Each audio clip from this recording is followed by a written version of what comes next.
Hello and welcome back to another episode of my MotoGP 22 career mode, and today we're here for the 13th round of our MotoGP season at the San Marino Grand Prix. Now if you haven't seen the last episode at the Catalan Grand Prix, I do recommend you check that one out before we do get into this one so nothing is spoilt for you. But it was a fairly dull affair. It was a lights to flag victory, sort of just managing the gap once I'd got the lead into the first corner. And as I said at the end of that last episode, it could be a similar thing here with the AI being really slow, but I did say I'd consider starting at the back of the grid and I'd just do some testing to see how slow the AI were. Now I did see Bristow did say in the comments of the previous video that the AI were about 4 seconds off, so that really prompted me to want to go and do some testing. I did find it was probably closer to 2 seconds rather than 4, but again that was with me literally hopping on the game, no practice, so there's probably a bit more time on the track. Maybe in qualifying they're a bit slower as well when I'm using the soft tyres Power 3, and also you might just be better at the game than I am, so you can get a bit more pace out of it. But even still, it does seem like they are very, very slow, especially on the first lap. They probably are more like 4 seconds off. So I think I am going to start from the back of the grid in this episode. I know some of you will say just go and take the win, but I want to have a bit of fun. I want the video to be fun and entertaining, so I think the best way to do that is to start from the back, because it is very likely that we will still win the race anyway. So without any further ado then, let's head into the weekend and have a little rundown of the grid. So I'm actually here in warm-up just to show off the actual qualifying time. So if we're looking at Q1 here, we are seeing who went through. We see Aleix Espargaro and Jorge Martin are the two that went through. Brad Binder and Oliveira, two probably quite notable ones not going through. But you can see pretty much all my other championship rivals must therefore be in Q2. So we can see we've got Aleix and Martin going through into Q2. And then for the grid then, we've got a Mooney VR46 1-2 with Marco Bezzecchi heading up, Luca Marini in second position. Our teammate Alex Marquez in third, so pretty good for Alex there. Fourth for Maverick Vinales, fifth for Francesco Bagnaia, sixth for Fabio Quartararo, seventh for Enea Bastianini, eighth for Aleix Espargaro, obviously who we saw went through Q1 earlier. Jack Miller in ninth place, Jorge Martin in 10th, Zarco in 11th, and Marc Marquez rounds off the top 12. So all of my championship rivals are in the top 12 of this one. Of course, Marquez being one of them, Zarco being one, Miller being one, Bastianini being one. So they're all towards the back end of the top 12, which again does help us out. But of course, I am still targeting the win from this point. But it does seem like a pretty interesting grid. I kind of expected it to be more like Bagnaia on pole position, especially with it all being simulated, because of course I haven't taken part in a single session, so literally every single thing has been simulated this weekend. But you know what, the game has been a bit of a surprise this whole season, and I think we'll probably get more of a surprise on the Sunday as well. So let's head into the race now then. Starting from the back of the grid, I probably won't dive bomb into turn 1 either, just to make it a bit more fair, but let's see what's going to happen. It could be absolute chaos. So here we are down on the grid then, looking at Luca Marini in second position. Of course, as we've established, it is a Ducati front row lockout, but in fairness, not really anybody I've got to be particularly worried about.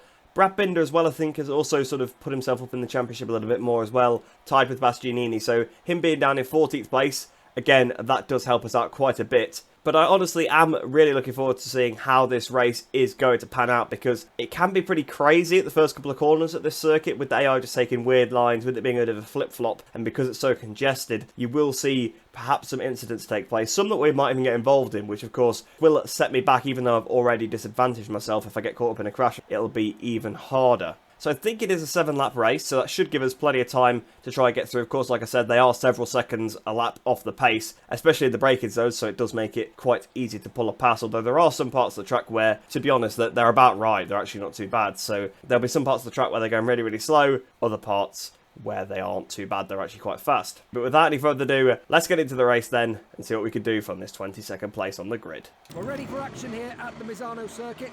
Eyes on the lights now. The San Marino Grand Prix is about to start. So then Bezzecchi on pole position, Marini alongside him, Alex Marquez in third position. We're all the way back here in 22nd. The lights are on, waiting for them to get here for the San Marino Grand Prix.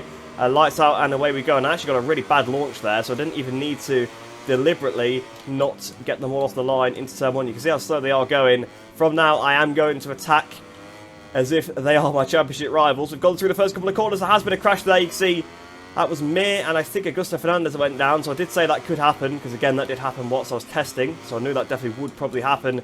And you can see we're making so many places up already on the brakes. So contact with Raul Fernandez, contact now with Pol Espargaro. Pol has just kind of bashed us out of the way. It's allowed Raul back through, allowed Morbidelli back through. In fact, it's allowed all of them back through. So we're back down to last place once again. So maybe this is not going to be as easy as I thought, but watch this on the brakes here. We are going to pass quite a few riders. Just going to try and get up the inside of Alex Rins into Quercher here. A little bit of contact. He's turned in on me. We've picked up a trail of his warning. So that's what I've got to watch out for. You might think I went a little bit too much on the inside, but he did hit me that time, and I was just trying to make sure that I didn't crash. And sometimes that is the way to do it, just to take the track limits warning to avoid the accidents. So we're already up to 16th place, even though we probably should be a lot higher. So it is looking quite good for us so far, but we are going to get him on the run into the fastest corner of the circuit, Curvone. A very, very scary corner. And we're up into 15th place now then, so already up into the points. I've made a big error though there. I went down a gear too many, and that locked the rear up. And we've now got 2 track limits warnings already, back outside the points once again. And I tell you what, it's basically been a wasted first lap. We've made very little progress, because 2 of the people we're actually in front of crashed, so we didn't even have to actually overtake them. Obviously, Mir and Augusto Fernandez. And through the last corner, Misano corner, can we get the run on Poliswagro? Not quite, but we should be able to pass him into turn 1, and we probably should be able to get Alex Rins as well. Actually, no. Surprisingly, he actually braked quite late for turn 1, and we've been hit again by Pol. So that's 2 times now in this race already that Pol has had a bit of contact with us. So we're back up into P16. Alex Rins is next. And here we go, the inside into Rio on Alex Rins. It might be a bit risky. Yeah, I kind of had to rush the corner to make sure he didn't turn on me, so he has got me back, but we should get him on the run down towards Quercher, because obviously we came from miles back and almost passed him last time. You can see we have dropped back a little bit from the guys in front, but that probably is because of my error through Curvone when I went down the extra gear too many. And we're up into P15 once again, almost hitting Oliveira at the back. That's also one of the difficulties, is that I can't actually brake where I want to, because of course there is an AI always in front of me. But we're trying to go around the outside then, through Tremonto of Oliveira. I think we've just about pulled it off. Can we do it though? Leaning on him a little bit. He's got the drive, but we're on the outside on the Ducati as well. So up into 14th position then. Brad Binder up next, of course. Been very fast the last few episodes. Looking a bit out of sorts here in 13th place, right behind the guy he's actually tied on points with in the championship, Enea Bastianini. Through Caro, we really didn't make the most of that fast right-hander section, because they are really slow through that section. So again, I think the fact that we are bunched in the pack is definitely hindering us slightly, but we should again be able to make some decent progress on the next lap. Hopefully we should be up solidly into the top 10, and then we can start trying to pick our way slowly through some of the leaders. Fastest lap of the race to me as well, even with quite a few mistakes, because again, I'm not really dialed in with the track either, so there's a lot more pace on the table from me and this Ducati underneath me. Can we try to attack Binder into Rio? Probably not, because we saw what happened last time I tried to do it to Rins. It was just a bit rushed and wasn't really worth the risk, so we'll just wait till the end of the straight and maybe try and pass a couple of them into the Quercher corner. Although, to be fair, they got through turn 6 pretty well there. Like I said, there's some parts of the track where they're actually not that bad. It's just that they're really bad in others. So we're going to get Binder here, and we should get Bastianini. I would risk it on Marquez, but again, there's no point taking the risk. Although Bastianini's actually re-attacked us. We might be able to get Marquez into Tremonto maybe. If not, we might be able to get him on the exit up towards Curvone to try and square off Tremonto turn 10. On the inside curve, it's a bit risky. Obviously, we've got some Power Mode 3 to use up, but for now, I am just trying to stay away from using it so I don't have too big of an advantage. So closing up a lot to Marquez here through turn 12. We can't do anything about it. Might try and get him into Caro. Here we go at the inside. Oh, that was really aggressive. To be fair, I did send him there. I absolutely sat him up, so I do apologise for that one. But again, we are trying to get through the pack, so I'm not messing around too much. We're up to P11 now, so almost into the top 10. We might be able to get a lay shadow here if we square it off nicely. Use a little bit of Power Mode 3 now, maybe. We should be able to get him on the run into turn 1. Obviously, I know they're not massively weak here, but probably enough where I can outbrake him. And yes, he is. Up into P10 we go now then. The Martinator, Jorge Martin, ahead of us. Then it's Zarco. Then it's Bagnaia. Looks like Miller ahead of him. And then you can see there's sort of the lead group ahead of them. So they're not pulling away, which you typically get actually in these races. There are the leaders that sort of pull away a little bit if you're mired in the pack. But I think the way they ride at this circuit just makes them sort of back up, because they're just so slow through some corners. Like, they all trip over each other almost. But you can see every lap I'm getting quicker under my time every single time. And can we try and pass Martin into Quercher?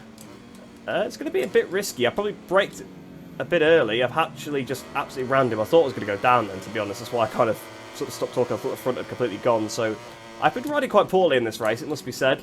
But here we go then, around the outside of Martin, through Tremonto. Again, we should be able to maybe get the power down on him, like we did with Oliveira, although we haven't got the bike advantage this time. And he puts me on the grass, so he shows me where to stick that one. And I'm going to show him where to stick it in Carbone. Whoa, not quite actually. I thought about it. I'm going to have to start picking up the pace though soon because we are quickly running out of laps. And here we got the inside into Caro, much cleaner than what we did to Marc Marquez. So up into 9th place, I see Zarco just ahead, then it's Bagnaia, then it's Miller, and then it's that lead group. So to be honest, I want to be past Miller by the end of the next lap, ideally. But I've made a big mistake through Misano corner, trying to use a bit of power through to recover from it. We've not allowed Martin back through, so that should be absolutely fine. I don't know if we can attack Zarco to turn 1 again. I just don't think it's going to happen. The tyres are starting to go off now as well, which is probably not great for me. And we've actually been attacked by Martin, so I think we might be in a bit of trouble here. I might have misjudged just quite how big of an advantage to give him. So Zarco looks back at us. I'm going to try and pass him into Quercia. I know we're quite far back, but if I risk it a bit more on this lap again, we should be able to get him. Yes, I can. I probably could have got Bagnaia if I really risked it, if I really sent it. But we've got Zarco. I had to pick up the power a bit early so he couldn't cut underneath me. Although he's tried it anyway. Don't know what he was doing there. And my guy just sort of throws his hand up. That's put me off. That's probably stopped me attacking Bagnaia through Tremonto. But we should try and pick up the power earlier than him and try and get him. I was going to say on the run towards Carbone, but again, it just does not seem to be the case. But again, we're still not really making enough progress because I'm still in P8 here. And the next lap's the penultimate lap, so I do need to start making some progress pretty quick. And we're trying at least on a turn 13 on Bagnaia. Can we get Miller into Caro? Not quite. We might be able to get him maybe onto the next one, the next left. No, not quite. They actually get out the corners quite well. Like I said, there's some parts of the track where they're not too bad. It's just others where they are really poor. So we're about to start the penultimate lap. I've got to pass 6 riders. So, like I said, I might be in a bit of a mess here. Might be able to get Miller down towards Rio this lap. Here we go up the inside. I don't know what's happened to my rider. He seems to have started to glitch out. I don't know what's happening with that, so I do apologise. It seems to be a game issue. We've got Miller. He hung it round there. That's cost us. That's cost us so much. Right, I'm going to have to risk it now into Quercia. We're obviously going to get Miller, but I need to risk it to catch up to the back of Quartararo and then try and pass him into Tremonto. And then we've got Vinales ahead of him. Maybe I need to pass him into Caro, and then that leaves 3 to go, and it's going to be close. But we're running out of fuel as well, which isn't great, because I nursed the fuel quite well, I thought, in the early stages, but just obviously not well enough. So we are literally right on the back of them now. I'm trying to pick up the power as early as possible to try and attack Fabio. He should be a lot weaker on these straights. But I tell you what, I'm starting to struggle with the tyre wear. The tyre wear is really starting to affect me now. I'm running out of fuel as well, unfortunately. I just don't have the fuel that I needed, which is a shame because I tried to save it early on and not use too much of it, but I've not saved enough for the end, it seems. There we go, Fabio into Rio. This is going to be late. Yep, it's just not going to happen at all, is it? At least it's not cost me there with him trying to hold it around the outside like Miller did. Right, we're going to have to attack Quercia quite a lot. We really are, although, again, they just get out of there. So, well, maybe it's the ride-out device, I don't know, but I have found that doesn't particularly help. So here we go to Quercia up the inside of Quartararo. We're going to get the inside of Vinales as well, almost, not quite. So at least into the top 5. We might still be able to get the podium here, but it is probably out of the question for the race win now. I probably just need another lap to do that, to be fair. They just get out the corners so well, there's not much I can do about it. It's a one advantage, seemingly. So close a lot up to Vinales here. We're going to go around the outside of him. Yes, we are, it seems. So we might be able to get Alex into Caro. Here we've got the inside. Oh, again, that's like what we did to his brother. Really aggressive. So we've roughed up both Marquez brothers in this one. And that's probably even worse because he's my teammate. But unfortunately, I haven't got enough left for the 2VR46 guys. So I have thrown away 9 points in this race effectively by doing this little last to first. But I'll take it. Last to third place in a fairly safe manner. I'll absolutely take it. So you can see their actual lap times weren't too bad in the end. Marini was only 0.6 off me on the fastest lap, so that's what made it so difficult. But also just the fact that I was following them, I couldn't really do my lap times. Like, I did my fastest lap on the last lap because I really forced it. But I did lose a hell of a lot of time behind some of these riders. But in fairness, we have still beaten everybody that matters. We've still got a podium. I definitely threw a race win away there by doing this challenge, but I think it made for a more fun race and more fun video. And I know some of you will be annoyed in the comments below that I've given away that win, but we've lost to 2 people that don't matter, so it doesn't really matter. Marini's nowhere. Bezzecchi, he's there or thereabouts, but he's about 7th, 8th in the championship, so I'm not too worried at all, and it's only a few points. We've only thrown 4 points away from him. I know it's 9 away from my total that we could have gained over the other guys, but I am just looking to have a lot of fun. But I know in the next race, I'm going to probably be ruining this decision very slightly with us going to the Aragon circuit for the Indian Grand Prix. Obviously, I've had to repurpose Aragon, and the AI are very good at that circuit, so we'll be scratching for lap time again like we were in some of the previous ones. So speaking of the championship then, now we have a 50-point lead over Marc Marquez, so still pretty healthy there, 2 whole race wins worth, which does obviously protect us being knocked off twice. He stays in second position, then Zarco closes up to him in third place. I did say that Bezzecchi doesn't matter, but I guess he kind of does, because he moves up to fourth place in the championship then, only 1 point now behind Zarco. Jack Miller moves down to 5th place. Luca Marini moves up 3 into 6th place. So the 2 guys that did beat me, in fairness, have rose up the ranks a little bit. But again, it still wasn't Marquez, still wasn't Zarco, so I'm still not too concerned. As for the Teams Championship then, this is probably where it's going to hurt us a little bit, because we obviously lost a few points to Mooney VR46, who have moved up to 2nd in the Teams Championship. Red Bull KTM moved down to 3rd, Prima Pramac down to 4th, and Ducati Lenovo stay in 5th. We've now got a 29-point lead then in this championship, still 36 over Red Bull KTM, 55 over Prima Pramac, so that's not too bad. We are going to have to watch out for the Mooney guys, but they have been a bit hit and miss throughout the different rounds of the season, so again, I imagine that will continue as we go into these last few rounds. Of course, another win for Ducati brings their total up to 310 points, now 119 clear of KTM in 2nd position. KTM have well and truly gapped now Honda in 3rd place. But you can see, of course, these guys behind Honda, Yamaha and Aprilia are all still really close. 14 points separating the 3 of them, so that is still a battle to play for. And to be fair, KTM could still very well be caught by Honda. I don't see Ducati getting caught at all. It's pretty much impossible for it to happen because there's so many Ducatis on the grid. It's virtually impossible for them to all not score any points. But with that race done now then, we'll head back to the career hub. We'll probably still have got a pretty decent haul because they only really care about your race result. The qualifying objective only gives you reputation. You can't lose reputation by not meeting it. You just get 0. So we should still have gained reputation because they wanted me to get a top 15 and I got on the podium. So they'll still be really happy with it. Again, like I said, I know some of you will be disappointed that we didn't win the race, but I think it was a bit more fun this way. So we'll head back to the career hub now then and see what we got and end off the episode. So from that weekend then, we gained 6,800 reputation, which takes us up to 312,200.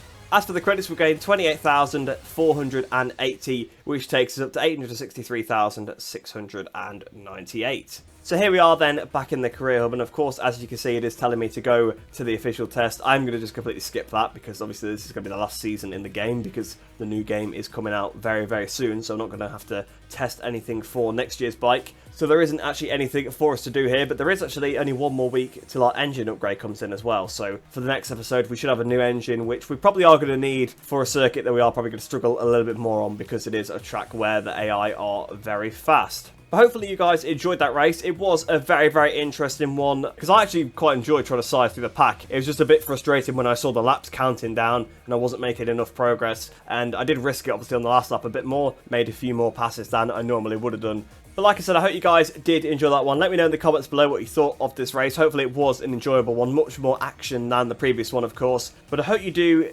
enjoy the rest of your day. I hope you're all staying safe, and I shall see you in the next one.